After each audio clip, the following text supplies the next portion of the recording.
Donc, je suis Christophe Léguevac, je suis avocat au barreau de Paris. Ça fait maintenant 5-6 ans que j'essaye d'acclimater ce qu'on appelle les actions collectives en droit français, qui permet justement d'essayer d'unir des personnes qui ne se connaissent pas, qui sont un peu comme vous réparties sur tout le territoire national et qui, en agissant ensemble, peuvent espérer mieux se faire respecter par les industriels, avoir des moyens financiers supérieurs que si elles étaient toutes seules et peut-être mener de manière cohérente une bataille pour justement, par exemple, montrer que vous avez des problèmes qui sont communs et homogènes.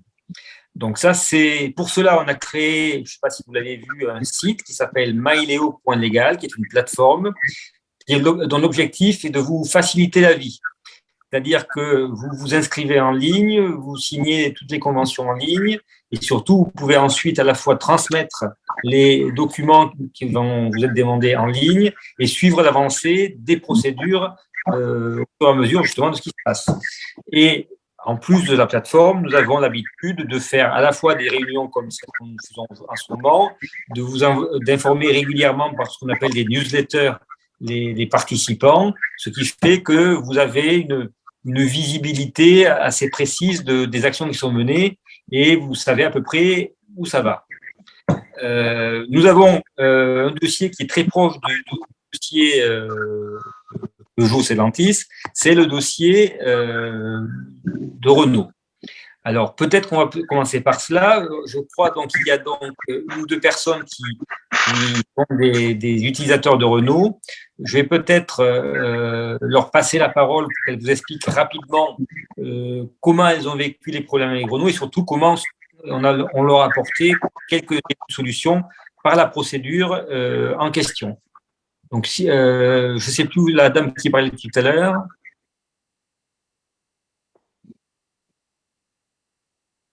Elle est toujours là. Oui, elle est toujours là.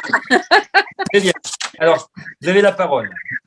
Bonjour à tous. Donc, je découvre votre problème un peu par hasard, un peu comme j'ai découvert le problème de mon moteur sur mon Logi, totalement par hasard. Grosse consommation d'huile. Du coup, j'ai fait le nécessaire, j'ai remis de l'huile et j'ai dit c'est quand même bizarre. Et j'ai regardé un peu sur Internet, je me suis dit que je ne devais pas être la seule. Et c'est là que j'ai découvert ce problème et que Renault ne faisait rien, ne disait rien, passait tout sous silence. Et pour eux, de toute façon, moi, ils m'ont même remis une superbe lettre disant que le moteur ne présentait aucun problème. Donc, on se retrouve seul face à cette situation. Et moi, je suis plutôt adepte de l'union fait la force. Et je me suis dit qu'en étant groupé, on avait quand même plus de chances de réussir contre un géant comme Renault que de batailler seul dans son coin, parce qu'il y a des expertises à faire ou je ne sais trop quoi d'autre. On n'est pas professionnel du milieu de l'automobile et la seule solution, c'était de se grouper. Et du coup, j'ai rejoint l'action collective comme ça. Voilà. Donc, courage à tous. Et alors, ça se passe comment pour vous? Ça se passe plutôt bien? Vous êtes plutôt contente? Alors, je suis sur Facebook régulièrement, le groupe Tout ce qui dit, les commentaires, etc. À la moindre, j'ai déjà eu l'occasion de devoir poser des questions à la plateforme Myleo, donc contact par mail. Alors, c'est sûr qu'ils sont extrêmement occupés. C'est un marathon. On s'engage dans un marathon. Donc, c'est vrai que ça peut être crispant de ne pas avoir des réponses dans la seconde, mais il faut leur laisser aussi le temps de faire le travail.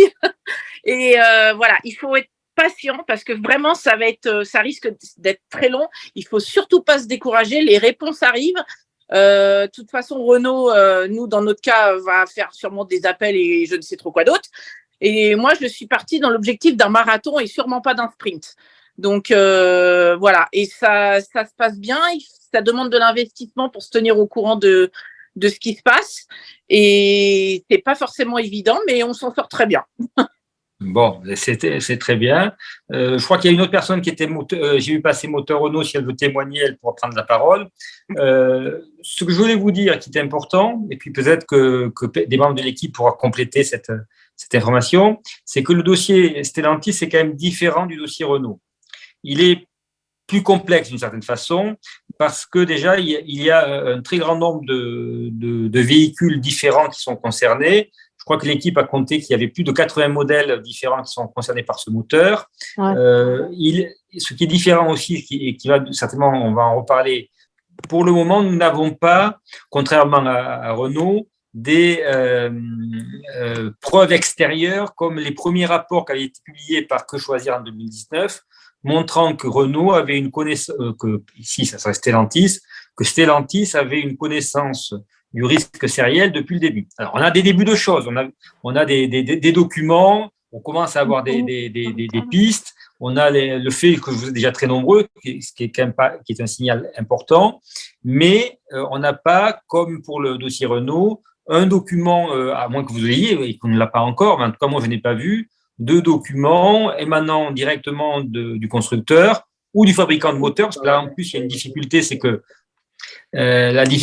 contrairement au dossier Renault, le fabricant du moteur n'est pas directement dans le groupe, c'est un prestataire, d'après ce que j'ai compris, vous allez peut-être me contredire, que le prestataire extérieur, c'est un prestataire extérieur, c'est un industriel américain.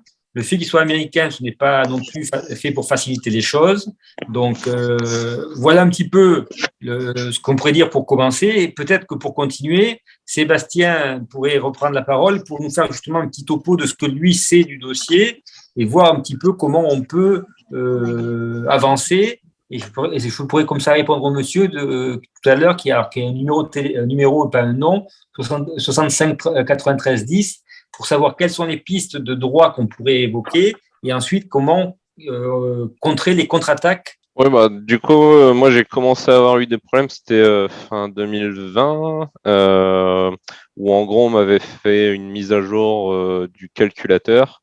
De ce que j'avais suivi, à l'époque, j'avais creusé un peu, savoir d'où ça venait. C'était en Allemagne.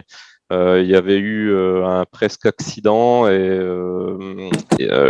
en Allemagne, ils voulaient plus que les véhicules Peugeot roulent sans qu'ils soient modifiés.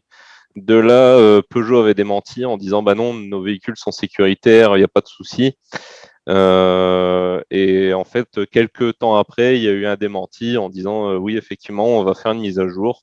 C'est lié à la crépine qui se bouchait à cause de la courroie qui s'usait dans l'huile. Donc ça, c'était vraiment les premières traces de la mise à jour que j'ai retrouvée sur Internet au niveau du calculateur et du rappel JZR à l'époque. Il y a eu le même chez Citroën pour le rappel HFC.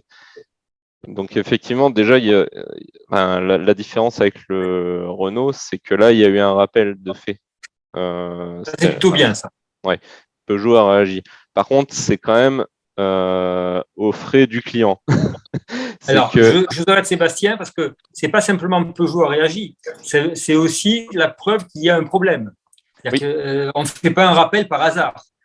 C'est très réglementé par le droit européen et il faut que ça touche des aspects de sécurité. Sinon, on n'est pas obligé de faire le rappel. Voilà. Donc, ça, c'est quelque chose qu'en effet, on a repéré et qu'en effet, on veut utiliser et creuser.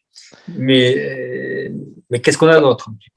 Par contre, le rappel, pour moi, permet de détecter un problème, mais ne résout pas le souci. Il permet de le détecter plus tôt via un défaut de pression d'huile, mais la courroie, dans tous les cas, s'usera et potentiellement bouchera la crépine. Et on aura sûrement ce défaut à ce moment-là, mais potentiellement, on pourrait perdre l'assistance de freinage du fait que la pompe à vide soit bouchée et du coup ne pas pouvoir réagir assez vite en freinant. Donc ça, c'est problématique. Et c'est l'aspect sécuritaire, je pense, là où Stellantis, un Peugeot, Citroën ont été obligés de faire ce rappel. Et c'est pas un hasard s'ils l'ont fait surtout en Allemagne, si j'ai bien vu. Ouais, je crois qu'il y a un syndicat assez fort en Allemagne, pas un syndicat, mais c'est tout ce qui est aspect sécuritaire au niveau automobile. Apparemment, ils sont assez carrés. Bon, c'est là, le secteur automobile en Allemagne est en effet très fort. Est-ce que parmi les utilisateurs des véhicules potentiellement concernés, il y a d'autres personnes qui voudraient raconter ou témoigner pour qu'on puisse… en même temps, à vous, Sébastien, vous êtes dans quelle partie de la France? Alors, j'habite dans le nord, pas Dans le loin de Nord. Lille. OK. Et en même Mes, temps, mes problèmes sont similaires à toutes les publications sur le groupe, hein. C'est sur consommation d'huile. Donc après, j'ai eu une pesée d'huile. De là, on a vu que c'était pas dans les clous. C'était 1,04 litre tous les 1000 km. Peugeot préconisait un changement de moteur et donc avec une vos prise frais. en charge. Voilà. Avec une prise en charge, moi je peux pas trop en parler, j'ai signé un accord de confidentialité. Je sais pas si je peux vraiment en parler, mais en tout cas, voilà, j'ai fait aller ma protection juridique à l'époque. Donc j'ai pu avoir un peu plus que ce qu'ils m'avaient proposé de base. Mais j'ai quand même perdu de l'argent là-dessus, quoi. Et c'est des frais qui sont pas prévus. C'est une grosse somme. Et aussi l'entretien, il est modifié de façon unilatérale. C'est Peugeot qui… On achète un véhicule il y a 5 ans en se disant la courroie, c'est tous les 185 000 km. Bon, on se dit ça va, c'est pas souvent. Là, on passe quand même à 100 000. Donc, le niveau de l'entretien, pareil, on me proposait de passer en entretien sévérisé sans aucune raison. Monsieur Page, je crois, qui disait qu'il avait eu un problème à un rond-point. C'est ça? C'est un problème de sécurité en arrivant à un rond-point. Est-ce Alors, que vous oui, pouvez être plus précis? oui, alors, vous m'entendez? Ouais. Oui, très bien. Oui, alors avec moi, c'est exactement ce qui s'est passé en fait. J'ai eu un courrier de rappel de Peugeot, c'était en février. Alors, l'année, je l'ai plus vraiment. Et donc j'ai fait donc contrôler mon véhicule dans mon garage Peugeot qui m'a certifié que mon véhicule n'avait aucun problème. Donc je suis reparti, j'ai récupéré mon véhicule. 3 semaines après, en arrivant sur un rond-point, j'ai eu un gros voyant qui s'allumait orange me disant défaut moteur, faites réviser le véhicule. Et une seconde après, le voyant est passé au rouge avec défaut moteur, arrêtez le véhicule immédiatement. J'ai voulu freiner, la pédale est restée dure comme du bois, j'avais plus de frein. Donc j'ai été obligé de faire le tour du rond-point pour freiner sur les pneus, sortir le véhicule de la route en tapant dans un trottoir et en allant sur un parking qui était gravillonné et sortir le pied pour freiner la voiture. Avec mon fils de Sortir 17 le ans. pied. Oui, pour finir, pour m'arrêter à 1 mètre d'une voiture stationnée. Donc j'avais mon fils de 17 ans à côté de moi, qui a eu un petit peu peur. Donc après, j'ai appelé l'assistance, on a remorqué la voiture jusqu'au garage, où là j'ai un petit peu disputé mon garagiste en lui disant excusez-moi, mais vous me dites que ma voiture est sûre, je viens de perdre les freins. C'est exactement le risque décrit dans la campagne de rappel. Avez-vous fait le contrôle? M'a certifié que oui, il m'a proposé tous les papiers, comme quoi il avait regardé l'épaisseur de la courroie, etc., le tel de la courroie. Et donc, il a fait remonter sa Peugeot qui a pris en charge le changement de courroie, le changement de la pompe à huile pour le changement de la pompe à vide, etc. Je suis reparti avec mon moteur et là, quelques semaines après, bien sûr, il y a eu 2 vidanges pendant ces réparations-là et quelques semaines après, là, voyant sur le véhicule me disant que le niveau d'huile était vraiment très très bas, qu'il fallait faire le plein. C'était quand même quelques semaines après. J'ai remis quasiment la moitié du réservoir, donc qualité de mix, je crois que le réservoir est de 3 litres sur les 308 et moi sur ce moteur-là. Et donc ça a été comme ça une boucle infernale où toutes les 3 semaines à moi, j'étais obligé de remettre 1 litre, etc. 1 litre, 1 litre 5. J'ai contacté le garagiste qui m'a dit ouais là il y a un problème plus sévère. Il a fait plein de contrôles, etc. Et au bout d'un moment il m'a dit votre moteur est foutu, il faut le changer. Et donc changement de moteur, 6 000 euros. Donc j'ai payé. Pour vous. Oui, alors ça a duré quasiment 1 an parce que j'ai contacté Peugeot, j'ai essayé de remonter l'information pour avoir une prise en charge, etc. J'ai toujours été très gentil. D'ailleurs, j'étais en lien avec un conseiller juridique de l'UFC Que Choisir, mais en off, on va dire, parce que c'était quelqu'un que je connaissais, qui m'a dit soyez pas agressif, allez-y doucement, dans les courriers, expliquez les choses, etc. Vous verrez, ça passe toujours mieux. Et à chaque fois, ça a été fin de non-recevoir, voire pas du tout de réponse pendant des mois et des mois, même avec les courriers recommandés, etc. Et à la fin, on a fini par me dire, de toute façon, monsieur, il n'y aura aucune prise en charge parce que voilà, votre voiture est trop ancienne, 124 000 km, c'est foutu, et 7 ans, donc c'est foutu. Donc elle avait 7 ans et 2 mois. Sachant que la campagne de rappel avait démarré plus tôt, ça je l'ai su après en Allemagne au mois de décembre, et moi, mon rappel avait été en février. Donc en fait, Peugeot savait très bien que le problème existait, il m'a fait un rappel beaucoup plus tard. Et j'ai perdu les freins. Donc ça m'a pas amusé. Et donc au final, pas le choix. Au bout d'un an où mon garagiste Peugeot me prêtait gentiment une voiture pendant un an, pendant toute la manœuvre, j'ai décidé de changer le moteur à mes frais. Ce que je retiens de votre récit, Monsieur Page, c'est que c'est un vrai problème de sécurité qui est en jeu. C'est pas simplement de la surconsommation d'huile, un problème de consommateur pas content parce qu'il doit faire des. C'est ce que disait Sébastien. Vous avez eu beaucoup de chance en fait. Heureusement que vous avez mis sur le rond-point. La chance que j'ai eue, c'est qu'en fait, l'incident s'est déroulé entre 2 ronds-points distants de 50 mètres. Donc en fait, j'ai passé un premier rond-point et sortant du premier rond-point, que le système a été défaillant. Et donc je roulais à quoi 40 km/h, 30-40 km/h, parce qu'il y a ces 2 ronds-points très proches. Comme je leur ai dit chez Peugeot, je passais le deuxième rond-point, je réaccélérais, je montais à 90. C'est fini. Je ne sais pas comment je m'arrêtais là. C'était 90 km/h sans les freins, sachant que ce sont des freins à main électriques. Il n'y a pas de câble. Donc même le frein à main, de toute façon, ne réagissait en rien. J'avais vraiment plus de contrôle de mon véhicule. Alors, merci de ce témoignage. Je pense qu'il va beaucoup intéresser Pierre Delivray, qui chez nous s'occupe notamment de tous les aspects, on va dire, sécurité et pénal, qui va peut-être prendre la parole tout à l'heure. Je vois que M. Juppy a levé la main. Donc, mettez le micro cette fois et allez-y. Et après, Amandine. Oui, bonjour, vous m'entendez tous? Oui. Parfait. Alors moi, je vais un peu revenir, c'est un peu la même histoire que Frédéric, mais j'ai essayé d'aller vite. Donc pareil, Peugeot 308 phase 2 de 2013. Rappel de la courroie, donc début 2020. Le garagiste, le technicien me dit aucun problème sur la courroie, que ce soit pas besoin de changement, donc le rappel pas besoin, ou même la courroie, il m'a dit il n'y a pas besoin de la changer ou quoi que ce soit. Donc je roule. 2021, donc un an après, ma femme prend la voiture, plus de frein, comme Frédéric. C'était la pompe à vide qui avait lâché, qui était complètement bouchée par les morceaux de courroie.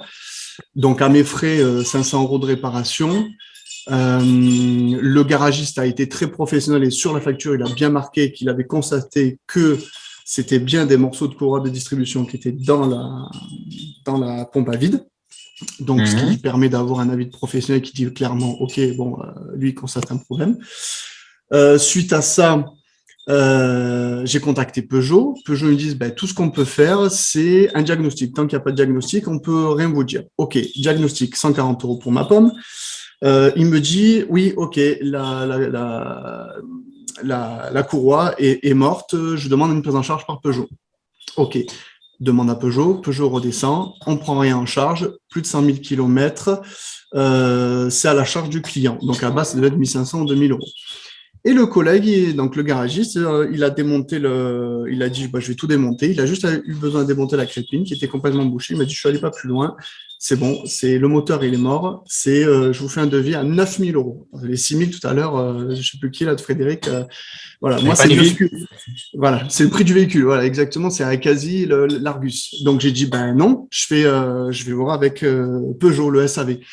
Donc, le SAV, ils me disent, OK, mais filez-nous toutes les factures d'entretien depuis le début. Preuve d'entretien chez nous, etc. Alors, pas forcément chez eux, mais en tout cas, les preuves d'entretien, en tout cas. Donc, heureusement que je suis quelqu'un quand même qui est assez... et je les ai ressortis. Je pense qu'ils ne s'attendaient pas, parce qu'à mon avis, il n'y a pas non plus tout le monde qui garde les factures d'entretien depuis le début qu'ils ont la voiture. Et je leur ai sorti, je leur ai filé, ils m'ont dit oui, donc c'était Midas, c'était toujours le même garagiste, toujours le même truc. Oui, mais l'huile, c'est censé être du 0W30, mais vous avez mis du 5W30. Alors, c'est votre faute. Alors, sur ce coup-là, il a été souple, il a dit on accepte le coût de la fluidité. Je dis, mais attendez, la fluidité, ça n'a rien à voir avec la dégradation du truc. Je m'y connais pas en mécanique, mais il y a quand même un truc, quoi. La viscosité, ça n'a rien à voir. C'est la qualité, c'est le composant qui fait que. Elle dit, oui, mais on accepte. Et donc, vu que nous sommes généreux, c'est quoi qu'il m'a dit? On vous fait les réparations, on aide aux réparations à hauteur de 50% hors main-d'œuvre. Ce qui revient à 3 500 net et il me reste encore 5 500 de ma poche. Donc, je leur ai dit, ben non. Ils m'ont dit, ben, si vous voulez un jour, ben, peu importe quand, vous nous recontactez et on lance la procédure. Et il m'a dit, par contre, attention, le mail que vous avez reçu avec notre prise en charge ne tient pas valeur de reconnaissance de faute.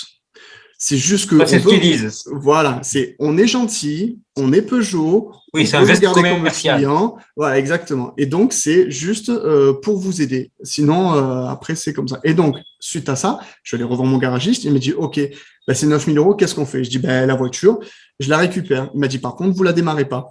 Si vous la démarrez, ça peut flinguer tout d'un coup. Donc, j'ai dû payer le remorquage.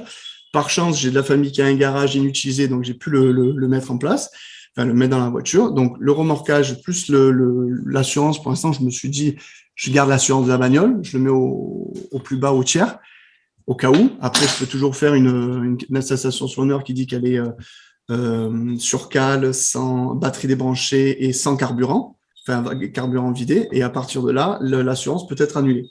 Je ne l'ai pas fait encore, mais en tout cas, ça, c'est des dépenses supplémentaires qui s'ajoutent tous les mois.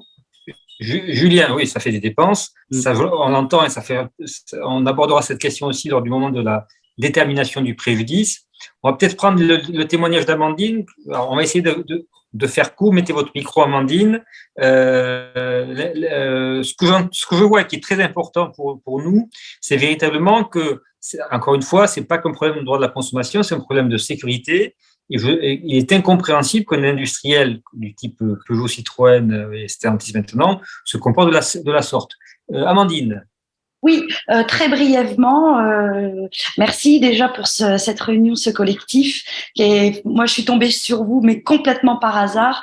Et mon histoire reprend beaucoup d'éléments de toutes les histoires que j'ai entendues. Moi, effectivement, mon véhicule est une 308 Ami 2 PureTech de 2017, février 2017. Et j'ai bénéficié d'une campagne de rappel. Donc, je l'ai acheté en février 2017. Elle est de février 2017 et je l'ai achetée en février 2020. J'ai bénéficié d'une campagne de rappel en décembre 2020, laquelle j'ai bien évidemment j'ai apporté ma voiture. J'ai eu juste un relevé d'intervention et je suis repartie sans commentaire particulier du service après-vente de Peugeot, en sachant que je travaille moi-même dans l'automobile. Voilà. Et je fais mon entretien dans la concession dans laquelle je travaille. Voilà. Je suis tombée en panne le 6 décembre 2022. À peu près comme Frédéric, je crois, je sais plus. Voyant orange qui s'allume de service et voyant rouge. Donc ça, c'est 2 jours avant. C'est le 6 décembre. Donc le 5 décembre, j'ai eu voyant orange et le 6 décembre, je suis tombée en panne voyant orange puis voyant rouge et je suis tombée en panne quasiment pas très loin de chez moi, à 1 kilomètre. La dépanneuse. Le véhicule a été remorqué donc chez le concessionnaire Peugeot, là où j'habite dans le sud de la France. Et j'ai pas revu ma voiture pendant 6 mois. C'est-à-dire que j'ai récupéré mon véhicule que début juin. Donc, elle a été immobilisée. Effectivement, j'ai été très surprise parce que j'avais pas été sur les forums avant d'acheter mon véhicule. Je ne connaissais pas du tout le problème du moteur en carton de PureTech. C'est un moteur en carton en fait. Je ne connaissais pas le problème et en fait, j'ai eu donc. Il faut savoir donc que j'ai eu un devis à près de 7 000 € pour le changement du moteur. Pour les mêmes raisons, crépine bouchée, du coup, courroie qui trompe dans l'huile et casse moteur.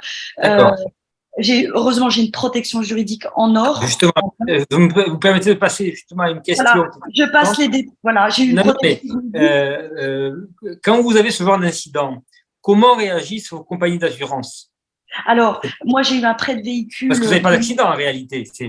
Oui. Heureusement pour le moment. Donc, pas d'accident, panne. Du coup, j'ai 5 jours de prêt de véhicule uniquement. 5 jours de prêt de véhicule, en sachant que moi, je suis en situation de handicap moteur et léger, mais il est présent. Et du coup, je me suis retrouvée sans véhicule puisque immobilisée et en cours de négociation avec le constructeur pour une prise en charge puisqu'elle est. Alors moi, mon véhicule, il faut savoir qu'il est 2017, il a 80 000 kilomètres. Voilà. Et d'accord.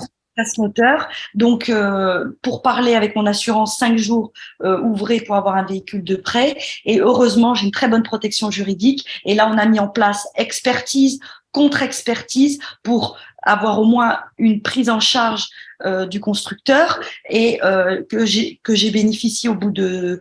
Alors ça me fait penser à une autre question que je vous pose à tous. Pour ceux qui ont eu le problème de manière assez grave, est-ce que vos assurances, sont intervenues? Est-ce qu'elles ont fait faire des expertises? Et est-ce qu'il existe des expertises judiciaires qui sont plutôt dévastatrices pour le constructeur? Parce que ça pourrait nous permettre de gagner du temps sur les expertises. On va y revenir tout à l'heure. Alors, je vois que Cédric, Gaël et Philippe, je suis désolé, Amandine, on va essayer de donner la parole à tout le monde. Juste, j'avais une question. C'est-à-dire que moi, comme j'ai bénéficié d'un accord transactionnel comme Frédéric, je crois. Sébastien, pardon. Du coup, est-ce que moi, je suis en mesure de poursuivre? Auquel cas, voilà, ou alors pas. Alors, je réponds tout de suite à cette question. Voilà, sur les 7 000, j'ai eu 65% de rétribution par le constructeur, avec un accord m'engageant à bien évidemment ne pas poursuivre. Alors, il faut quand même que vous nous montriez l'accord, parce que je ne peux pas répondre de manière générale et absolue, première chose. Théoriquement, si c'est une transaction, vous ne pouvez plus rien faire, sauf si on démontre que vous avez été trompé, et dans ce cas-là, il y a une erreur, service du consentement, et la transaction ne vaut rien. Mais ça vous met un petit peu en position de faiblesse par rapport à des personnes qui, pour le moment, n'auraient pas signé, qui seraient juste dans une discussion. D'accord? Cédric, vous avez demandé la parole. Juste, excusez-moi. Oui. Pardon, excusez-moi, juste je termine, après je vous laisse. Il faut savoir que j'ai récupéré mon véhicule donc il y a 3 semaines et que j'ai un bruit moteur. Voilà. Et visiblement, alors j'ai eu 3 moteurs. Hein, le premier ne marche pas, le deuxième non plus. Et Peugeot a mis 1 mois et demi avant de renvoyer un 3e moteur. Le moteur fait du bruit. Donc aujourd'hui, il y a un problème avec la boîte de vitesse maintenant. Voilà, c'est ça. Donc elle repart, le véhicule repart chez Peugeot la semaine prochaine. Voilà, c'est tout. Je faisais une parenthèse. Pierre Delivray est avocat à Toulouse, donc il va intervenir. Alors, Pierre. C'est simplement en fait pour peut-être recentrer la réunion, parce que je pense que c'est très bien que chacun parle de son cas, etc. Mais je pense que pour la compréhension de tout le monde, c'est peut-être mieux si on fait ça à la fin. Et donc là, je pense qu'il est souhaitable, vu que tout le monde, je vois aussi dans le chat, explique son cas personnel, de repartir en fait à l'explication générale de la problématique, et même pour un peu vous expliquer ce qu'on a pu faire avec Maître Legvac, donc dans le dossier du Motorgate contre Renault, Dacia et Nissan. Et comme ça, après, donc toutes ces questions, on les entend et on a commencé à les analyser. Mais je pense que voilà, pour un peu que tout le monde puisse des réponses aux diverses questions, ça sera plus simple que si on fait un échange là de ping-pong, où ça va être très compliqué à la fois pour vous et pour nous de répondre à tout le monde, puisqu'il y a quand même beaucoup de monde.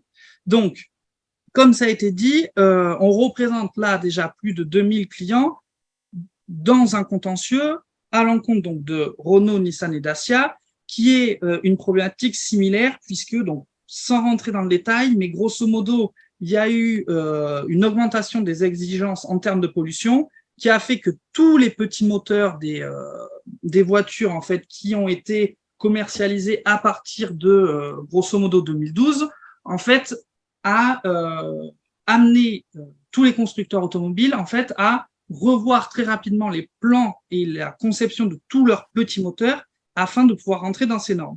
Et donc finalement, ce que les constructeurs ont fait, c'est qu'ils ont dit « oulala, si on doit respecter toutes ces exigences, il faut baisser la puissance des moteurs ». Or, ça, c'était pas possible puisque ça n'aurait pas été vendeur et beaucoup de clients se seraient plaints en disant, alors que ce soit mon ancienne Clio ou donc pour vous, mon ancienne DS, etc., étaient plus performantes. Donc, à la grosse différence, comme ça a été dit par Maître Legvac, dans le dossier Stellantis, il y a eu donc 2 rappels qui ont été effectués. Donc là, ça me permet de rebondir sur ce qu'on appelle donc des rappels qui sont faits par rapport à des problématiques liées à la sécurité. Donc, il y en a eu un en 2020 et un à la fin de l'année 2022, là, très récemment. La difficulté, c'est que le droit prévoit que ces rappels ne doivent être obligatoires et ne doivent être faits que quand on parle d'éléments vraiment qui touchent à la sécurité des véhicules. Donc, ça va être le freinage, des choses qui sont en lien avec les airbags. Mais malheureusement, j'ai envie de dire, la problématique du moteur n'est pas considérée comme un élément de sécurité. Alors, c'est là où nous, ça se discute, puisqu'en fait, la problématique, c'est que si on arrive à des problèmes de moteur, voire à des casses de moteur, votre véhicule, finalement, va être quasiment à l'arrêt, et c'est ça qui va pouvoir amener des accidents. Mais donc, ce qu'il faut bien comprendre, c'est que les rappels qui ont été faits, ils ont été faits pour des problématiques plutôt en lien avec des questions de freinage. Alors, ça provient toujours de la même difficulté de la courroie de distribution, qui grosso modo se détériore, et en fait, après, il y a des petits éléments, donc soit qui vont se mettre dans le moteur, mais là, qui pouvaient se retrouver en fait dans le système de freinage. Et donc, là où il y a quand même ces éléments-là qui seront utiles, une des principales différences, alors c'est pour que vous compreniez bien cette différence avec le dossier Motorgate, c'est que malheureusement, et en fait on espère que peut-être que cette réunion pourra permettre de nous faire obtenir de tels documents, mais donc comme ça vous a été expliqué par Maître Legvac, nous avions eu en fait communication de notes internes qui faisaient état de cette problématique.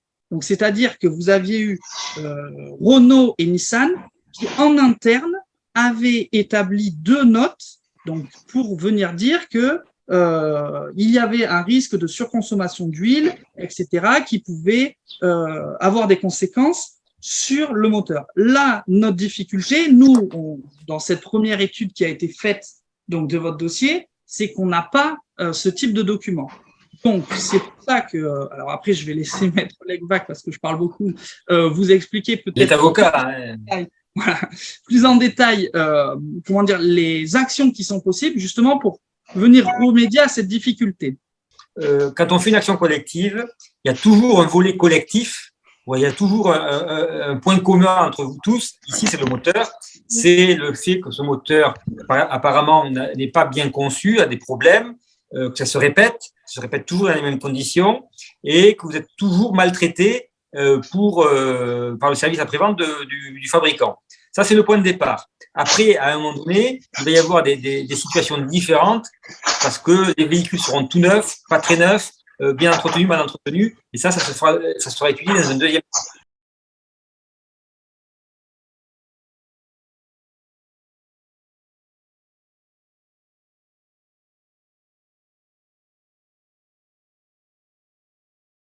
C'est là où ils vont faire volontairement nous compliquer la vie en disant qu'il faut voir en fonction de certains lots, en fonction de certaines époques, etc., etc. Donc, on ne va pas rentrer maintenant sur le détail, mais c'est bien de savoir qu'en effet, Citroën ou Peugeot ont eu des traitements différenciés, alors que le problème est général. Donc, ça fait partie des éléments qu'il faudra que vous nous communiquiez le moment venu pour qu'on puisse l'intégrer dans la vision globale du dossier.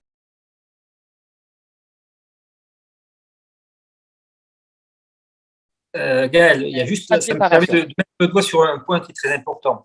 Quand vous dites le garage de Peugeot a refusé de nous accueillir, oui. Est-ce que vous avez ce qu'on appelle une preuve? Est-ce qu'il y a un message écrit, un texto, un mail, ou c'est juste par téléphone Non, après je peux essayer de contacter le dépanneur pour voir s'il pourrait nous faire une attestation. Hein. Mais du coup… Ça, c'est un point que je dis à tout le monde. C'est compliqué, mais c'est très important. Il faut systématiquement, pas fabriquer, mais avoir des preuves de ce que l'on avance.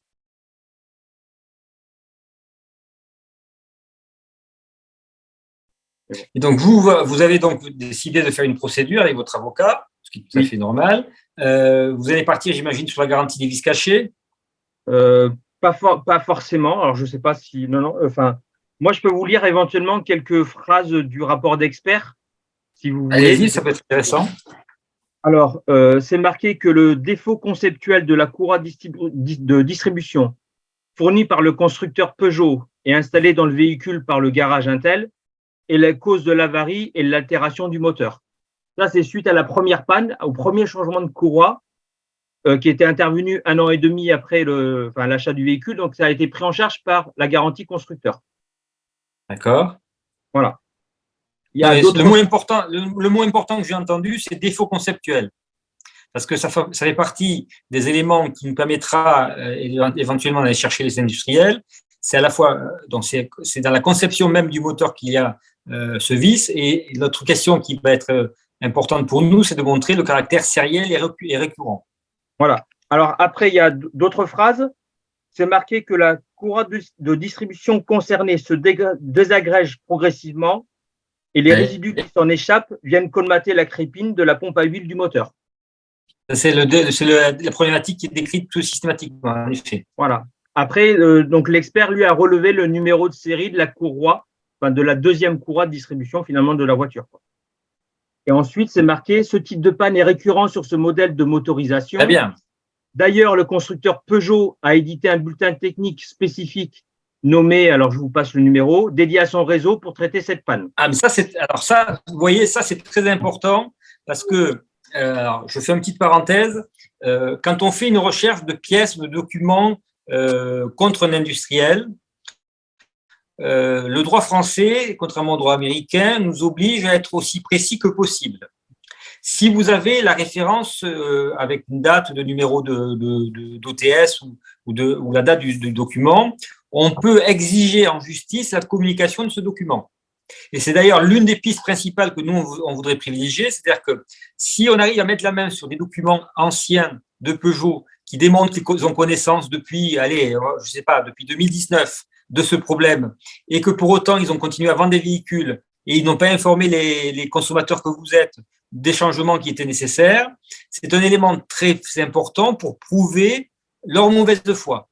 Donc, ce rapport, ça nous intéresserait évidemment d'en avoir une copie. Évidemment, vous avez un avocat, donc vous voyez avec votre avocat. On n'est encore une fois, je le dis publiquement, on n'est pas là pour piquer les dossiers des autres. En revanche, ce qui pourrait être intéressant, c'est justement de mettre en commun le savoir-faire des uns et des autres. De manière générale, si vous avez d'autres rapports comme ça qui ont été établis, on est preneur parce que parfois les experts automobiles ont des connaissances très précises d'OTS ou d'informations de ce type, et ça nous permettra à nous d'avancer plus rapidement. En droit, déjà, il faut que vous compreniez que nous avons deux grandes familles d'actions. Vous avez ce qu'on appelle les actions civiles, plus classiques, le droit de la consommation, le droit civil, par exemple le droit de la vente, la garantie des vices cachés, la garantie de conformité, etc. Et puis vous avez une deuxième piste qui est plus compliquée, mais qui peut être plus forte, qui est le droit pénal. Le problème de la garantie des vices cachés, c'est qu'elle va nécessiter une expertise de chaque véhicule. Donc, c'est très difficile de prévoir une action collective sur ce fondement-là.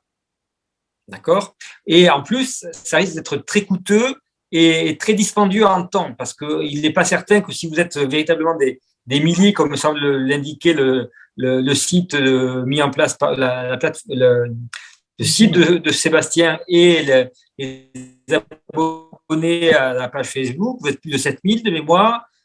S'il faut qu'on fasse 7000 procédures d'expertise en même temps, c'est quasiment impossible matériellement. Donc, notre point de vue, c'est de dire que le droit civil de la garantie des vices cachés paraît compliqué, voire impossible à mettre en place, d'autant plus qu'il y a tout un tas de restrictions juridiques qui ont notamment trait à la question de la prescription. Et la question de la prescription est une question importante parce que la prescription peut vous interdire d'agir au bout d'un certain temps. Et normalement, en l'état du droit, parce qu'il y a des discussions en cours pour le moment auprès de la Cour de cassation, et il y a eu des débats qui ont été finés, vous ne pouvez plus agir plus de 5 ans après la vente initiale. Et ça, c'est la première prescription. Il y en a une deuxième, c'est qu'il faut agir à bref délai quand vous découvrez le vice. Et toute la discussion qui va se mettre en place, malheureusement, c'est aussi peut-être pour ça qu'ils ont fait parfois des campagnes de rappel, c'est qu'ils vous ont informé, et comme vous n'avez pas réagi dans les 2 ans, ils vous diront « Ah, ben c'est trop tard, vous ne pouvez pas invoquer la garantie des vices cachés. » Donc, vous voyez, la procédure de garantie des vices cachés, c'est une procédure civile. qui est compliqué, si vous permettez l'expression, qui est casse-gueule, et surtout qui divise l'action. Donc, ça me paraît pas forcément la bonne méthode. La problématique de prescription, là, ce qui vient d'être dit, c'est que techniquement, les personnes qui auraient acheté des véhicules avant 2018 seraient prescrits avec les vices cachés. Et alors, il y a d'autres fondements pour le civil, mais la difficulté, c'est celle-là, c'est d'être prescrit. Et donc, si vous êtes prescrit, en fait, c'est circuler, il n'y a rien à voir. Et la même chose, comme vous l'avez expliqué, voilà. La difficulté, c'est qu'en plus, vu que Stellantis a fait des rappels, et notamment un en 2020, le risque, c'est de venir dire qu'il y a une prescription, donc c'est un délai de 2 ans à la découverte du dommage, qui vous sera également applicable. Donc, c'est pour ça que la piste, et après ça, je vous laisse l'expliquer peut-être plus en détail, mais vraiment la piste qui nous semble être la plus opportune et surtout qui vous permettrait d'obtenir gain de cause en évitant toutes ces problématiques techniques de droit, ça serait donc de passer par la voie pénale. Mais alors, je laisserai par la pierre pour la voie pénale. Mais pour aller au pénal, il est très important qu'on ait suffisamment de preuves. Et c'est pour cela qu'on a d'ailleurs fait ça dans le dossier Renault et qu'on pense vous proposer de faire de la même façon. C'est qu'il faut qu'on fasse ce qu'on appelle, dans notre jargon, mais qui est assez compréhensible, ce qu'on appelle un référé probatoire. Il va falloir qu'on demande de manière très précise à Peugeot, Citroën, de nous communiquer un certain nombre de documents internes. Il risque de nous opposer le secret professionnel, mais c'est pas grave, on sait comment les combattre, pour vérifier justement depuis quand ils savent et qu'est-ce qu'ils ont fait et est-ce qu'ils ont informé le public. Et à partir de là, à partir de ces documents, alors mine de rien, ça a l'air simple comme ça quand on le dit, mais ça prend du temps à préparer parce que ça nécessite de rentrer dans le vif du sujet, de vérifier toutes les connaissances qui sont disponibles sur le moment et de bien viser les pièces que l'on recherche. C'est pour ça que tout à l'heure, je ne sais plus qui parlait d'une référence précise de notes internes à Peugeot ou à Citroën. C'est très important d'avoir cette référence-là parce qu'on pourra exiger la communication de ce document. C'est assez facile à mettre en place et ça pourrait être la première phase de l'action collective. On pourrait imaginer, toujours dans cette phase préparatoire, qu'on identifie quelques dossiers particulièrement brûlants ou chauds et que pour ces dossiers-là, on fasse des expertises individuelles du véhicule et du moteur, mais dans l'intérêt collectif. Alors, on n'a pas encore arrêté notre décision là-dessus parce que c'est très compliqué à la fois à organiser, ça va ralentir tout le monde parce que on ne sait pas comment Stellantis va réagir sur ces dossiers individuels et elle peut essayer de gagner du temps pour nous paralyser par ailleurs. Donc, ce n'est pas forcément la bonne solution, même si ça pourrait être intéressant pour récupérer encore plus d'informations. Et en admettant qu'on ait suffisamment d'éléments, ce qui me semble possible, pour vous rassurer, c'est pas quelque chose de complètement utopique, c'est quelque chose qui a très bien fonctionné dans le dossier Renault, puisque Renault a été condamné à communiquer des pièces. On aurait suffisamment d'éléments pour cette fois poursuivre Stellantis, non pas au civil, mais au pénal. Et là, je vais laisser la parole encore à Pierre de Livray, qui vous dira quelles sont les 2 principales infractions que l'on pourrait viser. Et avec ce que vous m'avez raconté tout à l'heure, c'est pour ça que les témoignages sont importants, notamment sur les histoires de freins, il y aurait possiblement une troisième infraction à invoquer, qui serait une infraction de mise en danger de la vie d'autrui, parce que c'est des éléments de sécurité qui sont en jeu.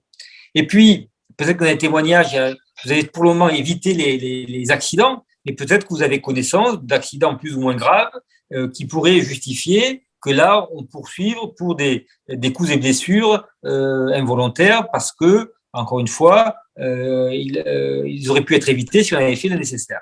Donc, Pierre, si vous voulez bien, comme vous savez bien le faire, rapidement et efficacement présenter les 2 ou 3 infractions que je viens de citer pour montrer que sur ces infractions, il y a possibilité d'une action collective qui serait une action commune et qui servirait les intérêts de tous.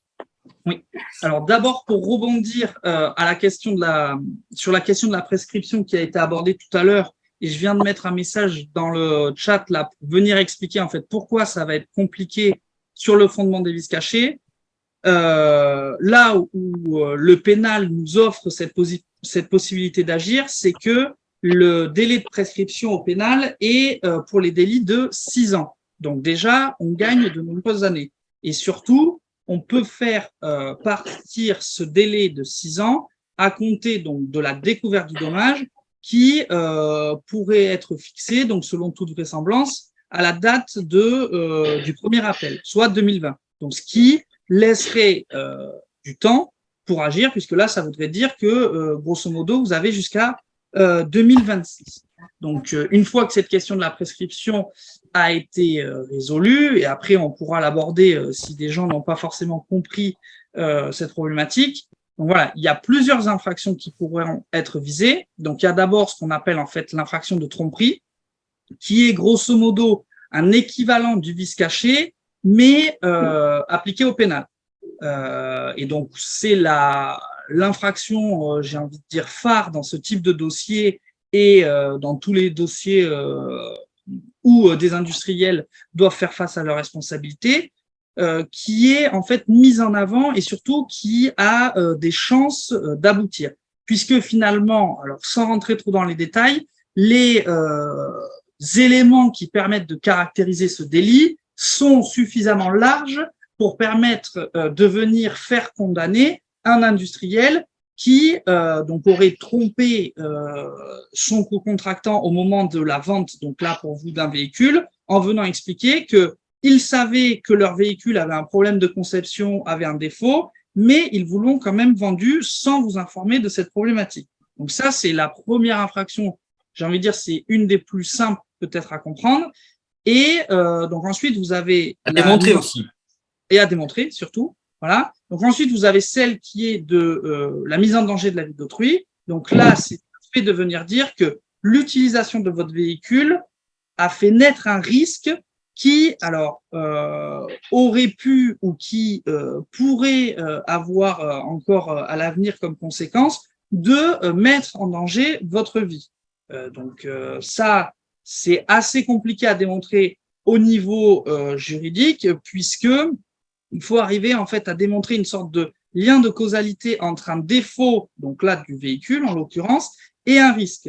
Et sachant que toute la difficulté, c'est qu'un risque, puisqu'il n'est pas arrivé, il est compliqué de venir dire qu'un risque va arriver. Alors je ne sais pas si c'est très clair.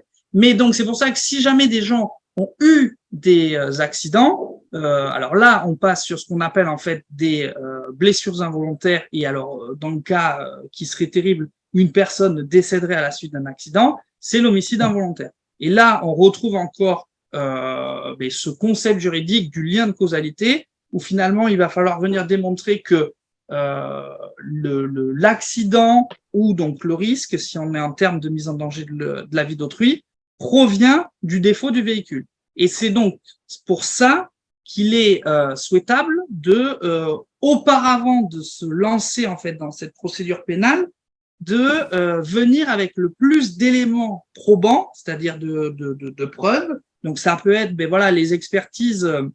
Donc je crois que c'était un monsieur qui s'appelait Philippe tout à l'heure qui a évoqué que donc il avait déjà fait des expertises contradictoires et que là il allait avoir un expert judiciaire qui allait être nommé. Ça, c'est des éléments qui vont nous permettre justement après d'aller au pénal. Et pour donc vous mettre un peu dans le secret, on a quand même certaines personnes, et je pense notamment à une personne qui est peut-être qui assiste peut-être à la réunion. On a eu une expertise judiciaire, donc cette fois-ci, donc qui a une certaine valeur probante, qui est venue effectivement dire qu'il y avait un défaut. Et cette personne a été indemnisée. Donc, pour revenir à cette nécessité de preuve, c'est ce que donc Maître Legvac vous a rapidement expliqué. Donc, c'est une procédure qu'on appelle un référé probatoire. Et donc, pour vous expliquer rapidement les choses, c'est on saisit un juge, donc en référé, donc c'est en plus ça raccourcit les délais, donc ça va beaucoup plus vite, pour lui demander en fait la communication donc de pièces qui vont permettre de statuer sur un litige ou des actions futures. Et donc c'est ce qu'on a fait dans le dossier Motorgate, Et donc, on est allé devant le tribunal judiciaire de Versailles.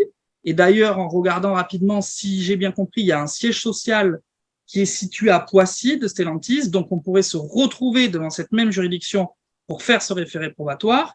Et donc, je crois que c'était le 14 mars dernier, le tribunal judiciaire nous a donné gain de cause. Donc, c'est-à-dire qu'on a eu une décision qui est venue dire à Renault de communiquer des documents. Alors, évidemment, ils ont fait appel, mais c'est déjà une première victoire pour l'ensemble des 2000 requérants qui ont finalement pu avoir et vont, on espère, avoir accès à ce type de documents. Et donc, c'est pour ça que je mets un peu en avant cette décision, puisque c'est pour vous dire que voilà, on sait faire. Alors, Maître Legva qui est à Paris et donc moi, je suis à Toulouse. Et en fait, surtout, alors là, vous voyez pas, mais il y a beaucoup de gens en fait qui travaillent avec nous. Et donc, voilà, cette première procédure qu'on a récemment remportée, vraiment, je crois, peut vous faire croire en notre capacité à vous défendre au mieux. Mais donc, c'est vraiment, je pense qu'il faut scinder ces deux parties de la procédure. Si vous me permettez, Pierre, je vois qu'il y a des questions qui sont très simples sur lesquelles je voudrais rebondir tout de suite pour justement éclaircir les points. Jean-Alain pose la question tromperie-présomption. Non, justement, il n'y a pas de présomption de tromperie. Il faut qu'on démontre qu'il y a une connaissance à un instant T par Stellantis du problème de ces moteurs et des conséquences que ça peut avoir sur la sécurité, et que parce qu'ils ont connaissance d'un vice inhérent à leur moteur, qui est quasiment un vice général, ils auraient dû mettre en place des véritables procédures de rappel, non pas les demi-rappels qu'ils ont fait, et que c'est ce comportement-là qui est répréhensible. Il y a une autre question de Céline Hugonard qui demande « Quid des véhicules achetés à un particulier ?» On ne va pas attaquer le particulier, de la même façon qu'on ne va pas attaquer le vendeur professionnel, le système concessionnaire Peugeot. Nous, c'est l'intérêt de faire une procédure collective, c'est d'essayer à la fois d'être réunis tous ensemble contre une seule personne.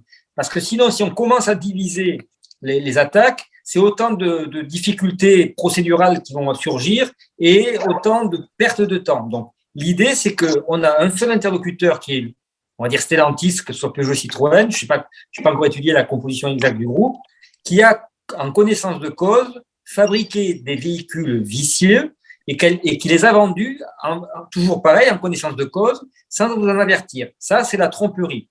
Et c'est l'élément le plus facile à démontrer.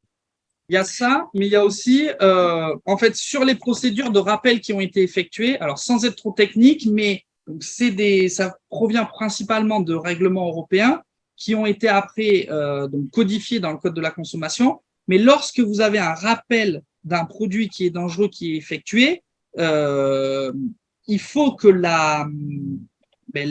l'industriel mette en place de véritables solutions. Et c'est-à-dire que il doit alors à la fois fournir des documents aux autorités compétentes, mais c'est surtout que il doit trouver une solution au problème. Et or là, on voit, et d'ailleurs c'est assez intéressant, c'est une des solutions préconisées est la même que celle dans le dossier Renault, où en fait il faut une modification du calculateur moteur, mais qui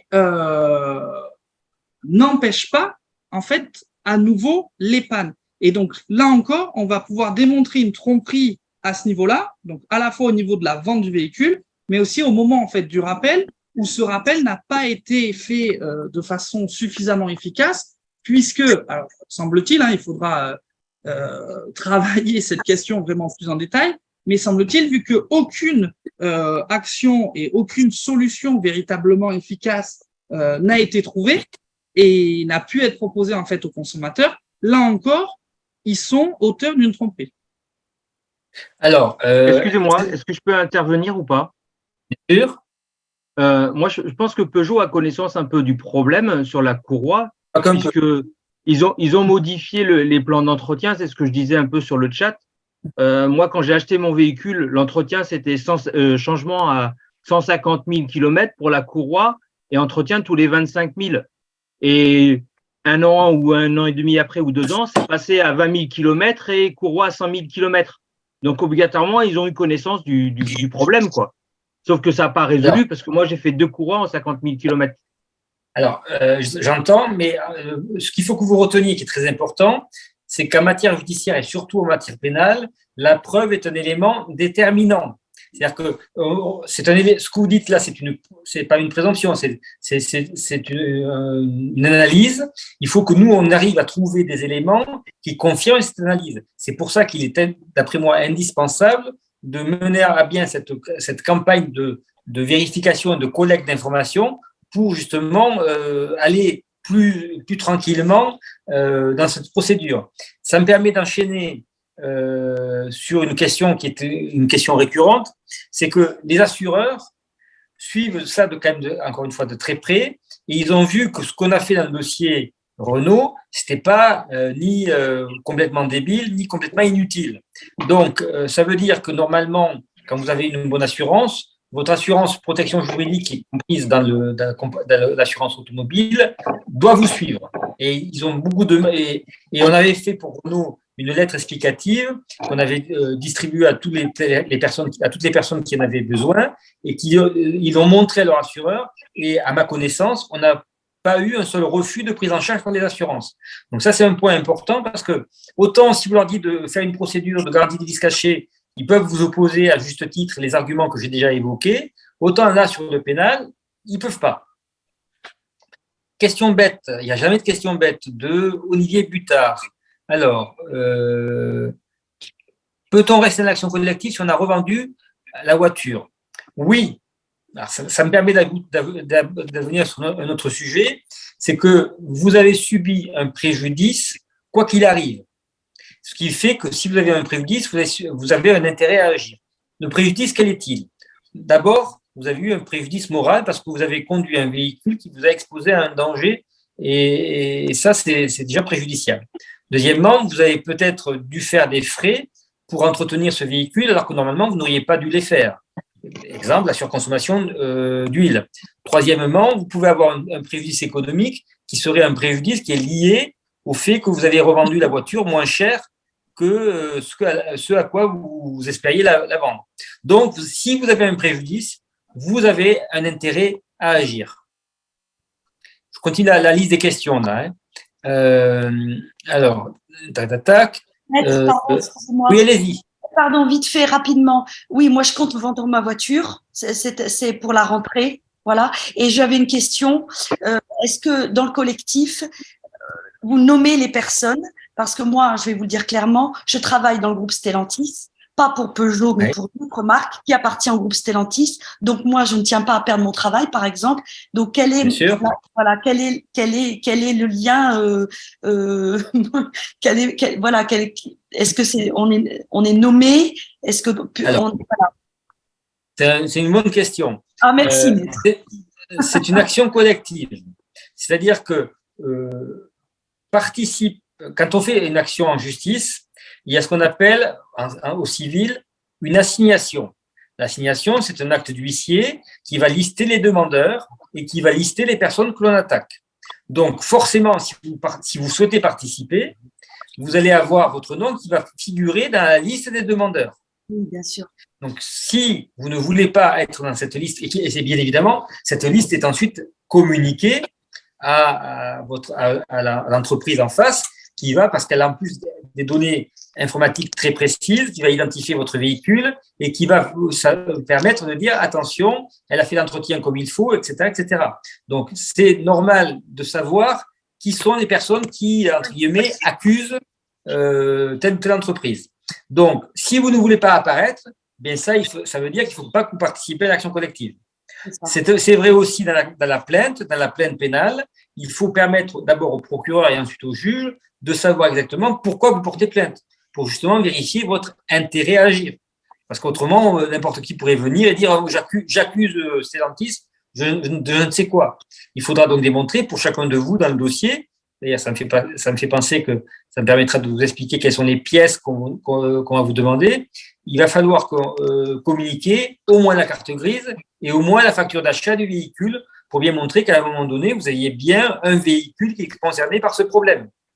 Parce que si vous avez, par exemple, un véhicule qui est certes Stellantis, mais qui n'est pas du tout concerné, vous ne pouvez pas participer, vous n'avez pas d'intérêt à agir, vous ne pouvez pas participer à l'action. Juste pour rebondir, parce que c'est vrai, j'ai oublié, je pense, certaines infractions. Donc, grosso modo, il y a la tromperie aggravée qui va avec les pratiques commerciales trompeuses et également l'escroquerie, où là, en fait, c'est le fait d'avoir été lésé au moment de la vente. Et après, donc, soit vous avez mise en danger de la vie d'autrui si vous avez simplement eu un risque, et on part sur blessure involontaire ou homicide involontaire si le risque, en gros, a eu lieu. Alors, Dominique Figuet pose une question.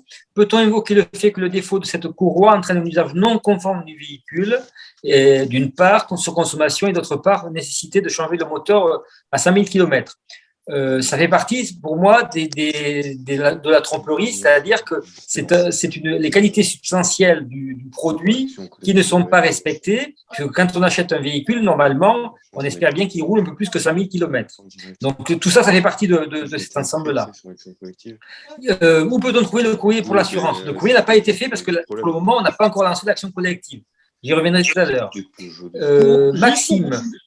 Juste pour rebondir il y a un commentaire très pertinent de monsieur François Fournier qui dit « La répétition des campagnes de rappel sur les PureTech montre bien que le problème n'est toujours pas réglé par Stellantis. » Alors, même si les rappels touchent pas forcément sur les mêmes véhicules, et en gros, grosso modo, il y a eu 2 temps dans la production, mais surtout, en fait, le fait que la deuxième salve de moteurs qui ont été faits à partir de 2017, le fait que ces moteurs soient fassent à nouveau l'objet d'un rappel, ça veut dire qu'ils ont produit, en fait, jusqu'à au moins 2017, des moteurs défectueux. Et donc, ils n'ont pas réussi à trouver de solution, puisque sinon, ils auraient changé la façon de faire dans leurs usines.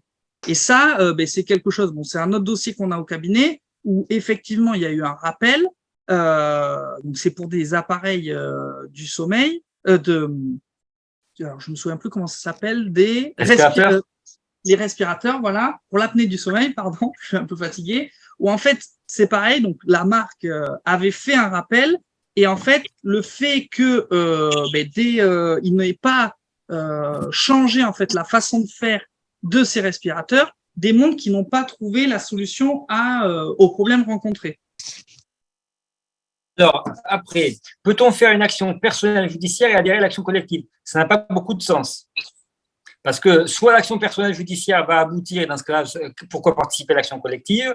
Et ensuite, si vous faites l'action collective, ça ne sert à rien d'aller ensuite dans une action personnelle.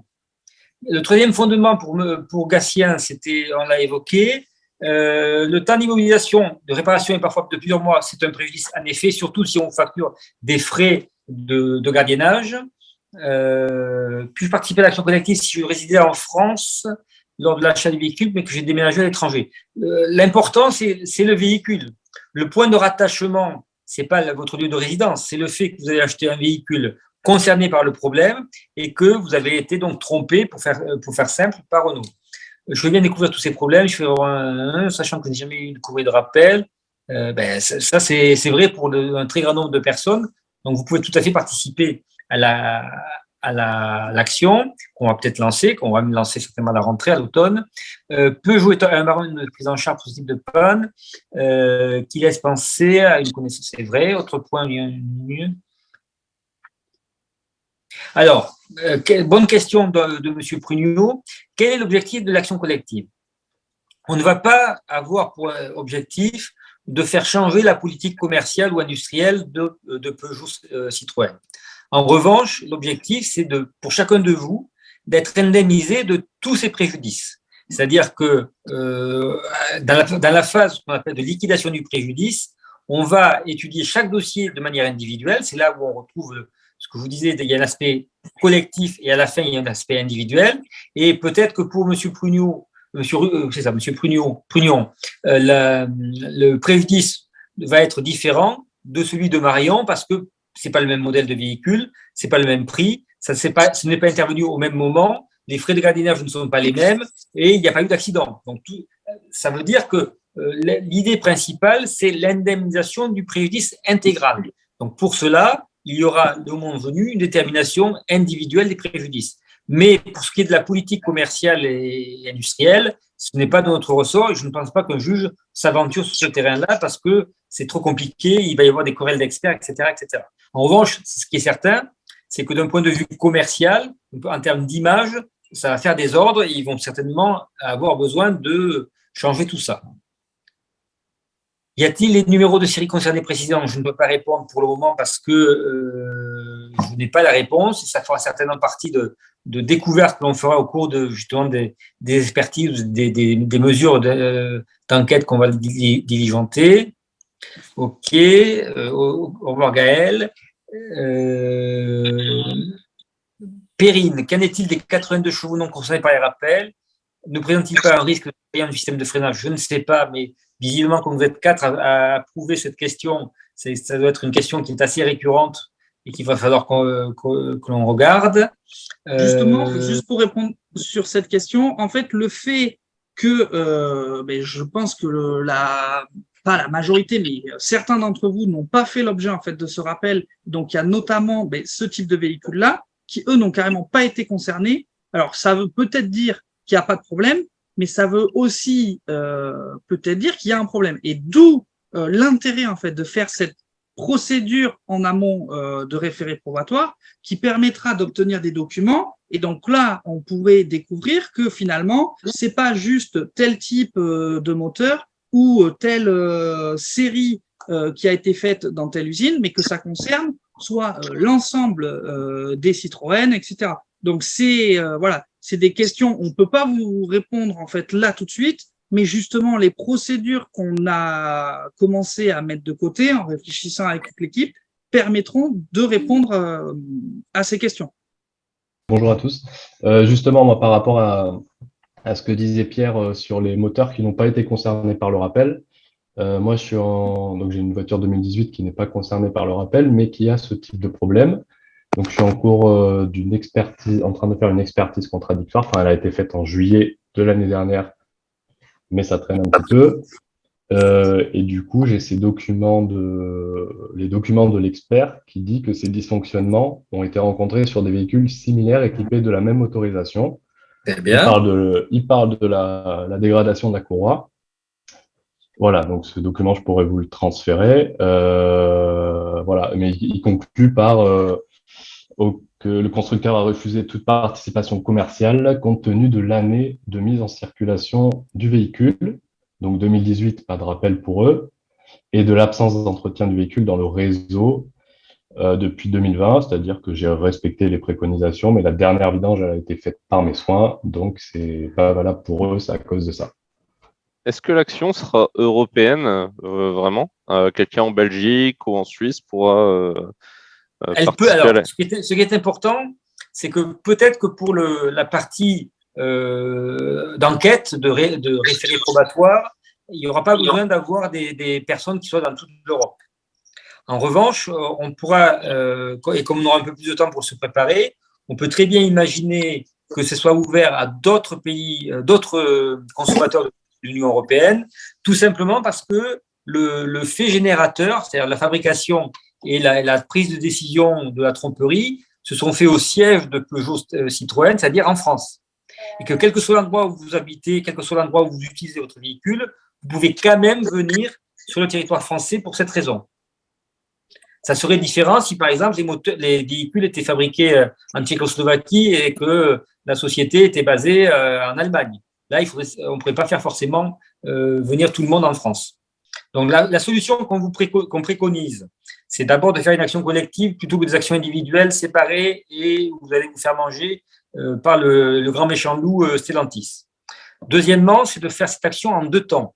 Il y aurait un premier temps qui serait ce qu'on appelle le référé probatoire, qui va nous permettre de réunir des preuves et de démontrer les éléments constitutifs de plusieurs infractions. Et dans un deuxième temps, qui serait que l'année prochaine, il y aurait l'idée de partir tous ensemble, en tout cas ceux qui le veulent, parce qu'après, l'avantage de l'action collective telle qu'on la conçoit nous, c'est justement de pouvoir venir et sortir quand on veut. Vous êtes libre de participer, vous n'êtes ni adhérent à une association, ni adhérent à un syndicat ou à un groupement, vous êtes simplement dans une relation avec des avocats qui vous défendent et vous faites ce que vous voulez quand bon vous semble. Donc l'année prochaine, de partir tous ensemble, pour ceux qui le veulent, dans une action collective au pénal pour les 2 autres infractions que nous avons déjà visées, mais qui pourraient être complétées par d'autres éléments. Par exemple, si on découvre qu'il y a des manquements à la réglementation sur la pollution, un peu comme dans le Dieselgate, des choses comme ça, on ne s'interdit rien. Mais encore une fois, on ne le fait que si on a suffisamment d'éléments pour avancer de manière efficace. Et dernière idée en tête, c'est que je ne peux pas vous promettre que l'on va gagner, je ne peux pas vous promettre que vous allez gagner des sommes faramineuses, on n'est pas aux États-Unis. La seule chose, c'est que après la plainte pénale, l'objectif, c'est de se retrouver devant le tribunal correctionnel et devant ce tribunal, une fois qu'on aura fait condamner le groupe Stellantis, obtenir pour chacun de vous l'indemnisation la plus juste et la plus précise possible.